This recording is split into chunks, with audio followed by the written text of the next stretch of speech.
Welcome to Rugby Uncovered.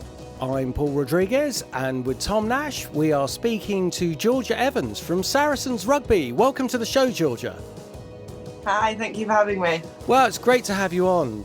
Georgia, we've got a bit of time to talk to you because we're obviously not pitch side and just finished a game.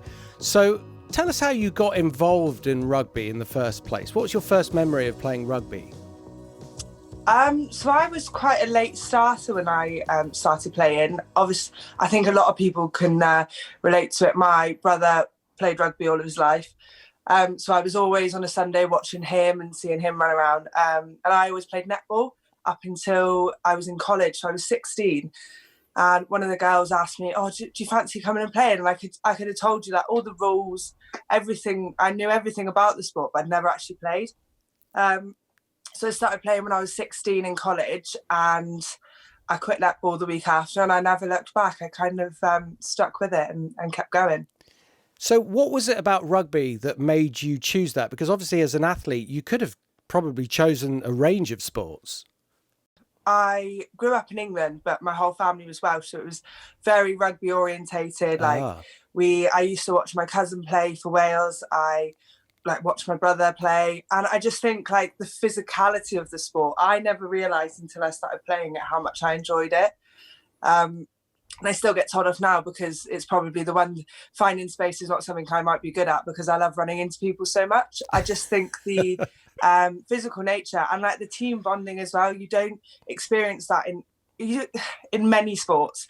The camaraderie and just turning up on game day, having all your pals there, and you do create a family, and it is a sense of being in a rugby family, and I just love it. You've used the word family, and that was exactly what I was going to describe Saracens as, but you're a family within a bigger family of the Premier 15s, because what we found is it's such a as you say, the camaraderie between all the teams and everybody is just amazing, and you only get that in rugby. What's it actually like to be playing for one of the top teams in the top Premier 15s league? It's amazing. I had a big decision to make when I was going to move to Prem 15s. And I just thought to myself, look for the best of the best. If I'm going to do it, I'm going to challenge myself, and I'm going to push myself. And I never kind of realized how special it was until coming over here. And I said, it is a family within a family, and everybody knows everyone. It's a very small world, but it's really good. It's really challenging being around some of the best girls, in England, Scotland, Ireland, we come from everywhere. So it's a really good challenge. I'm really, really enjoying it, and everybody's just amazing in the club. Brilliant. Tom, over to you. Thank you, Georgia. I was going to ask you, Georgia, what have been the main differences since moving from Pontyclun? I think the contact time that we get is massive. I see the coaches or coaching staff pretty much every day. The small skill sessions that we can get in, we can really focus on the little things and the details around our game. And I just think it's so pivotal, especially when playing in such a high, in such a big competition. The small details matter. And just the standards, unfortunately, from Wales to England, I never realised how big the difference was. Hopefully we'll get there one day in Wales, but it's huge. And you've obviously found somewhere to live near Hendon. Yes. So just I'm in Hemel, so I'm 20 minutes from everywhere at the minute, so it's quite easy to get to everywhere. Alex Osterbury described you as versatile, somebody who can fit in either second row or back row. Is that how you prefer it, playing in several different positions? I think you got your pros and cons. So it's a great thing because essentially I can be competing for 5 different shirts at a time. And it gives me more of a chance, to be able to go out and play every Saturday. But then at the same time, I am a 6 by nature. I kind of like that position. And because I'm versatile, sometimes, you want to get the right people on the pitch at the same time. You want to try different combinations, which is great. But sometimes it's got the con where I don't always get to play my preferred position. But it's one of them things that it's the nature of the game, and it's not unfortunate. I love wherever I play, you give me a shout and I'll run with it. But yeah, it's got its pros and it's got its cons. The game has become a lot more fluid in the last 5 years in terms of the positions. You've just almost answered the question I'm about to ask. Do you have a favourite position? So I love the number 6. I feel like it's just got a little bit more freedom. But at the same time, it's the question I always ask wherever I get selected. Do you want me to change my playing style? But like you said, the game is so fluid that a lot of players can just adapt and move in and out the roles without changing too much of how they play. So I think the way that the game's going, it doesn't matter what number you've got on the back of your shirt, you can pretty much do a job wherever you sit on the park. It almost certainly makes it more interesting for the spectator, and I think that aspect of the game. Yes, absolutely. Like it makes it just a bit more exciting.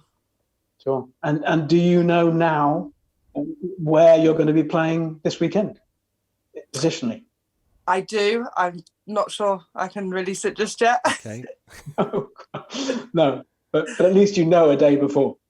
Yes, so I always have the conversation with Alex, just around selection. I want to be pushing for that 6 shirt, but at the same time, if I'm more suited elsewhere for particular games, it's one of them things that somebody else can always do a job, and I'm happy with just being able to get out there. Sure. Christmas in Wales or in England? In Wales, going home. Okay, and Pontyclun is your hometown? Pontypridd, so not far. Okay, right. Okay. Well, we'll have a brilliant Christmas, and thanks ever so much. You've been a great guest. Thank you. Thank you very much for having me. Because it's Christmas, Georgia, do you mind if I ask you a couple of little Christmassy questions? Yeah, of course. Okay. So I would normally have a Santa hat or something on for this. I say normally, it's the first time I've done it.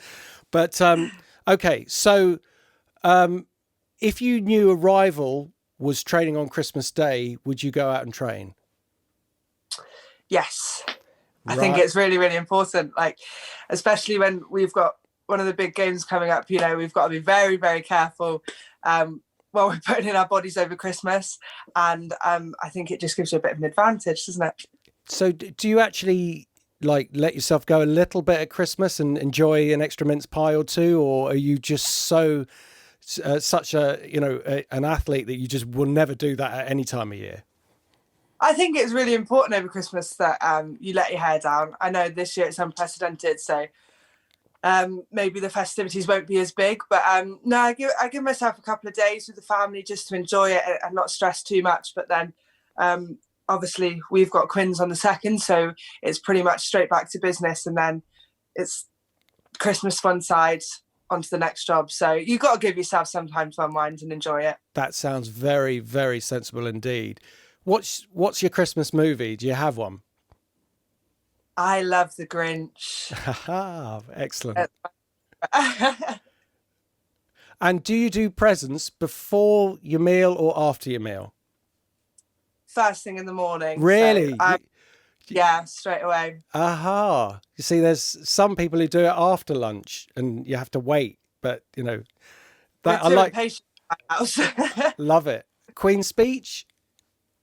Yeah, that goes on usually after dinner. Depends how fast my mother cooks. Excellent. And I don't want to play to a stereotype, but do you actually sing any songs together? No, we don't. Not in my house. Have you got a good singing voice? Oh, absolutely not. Really? Okay. George is going to be giving the Queen's speech instead this year. Yeah.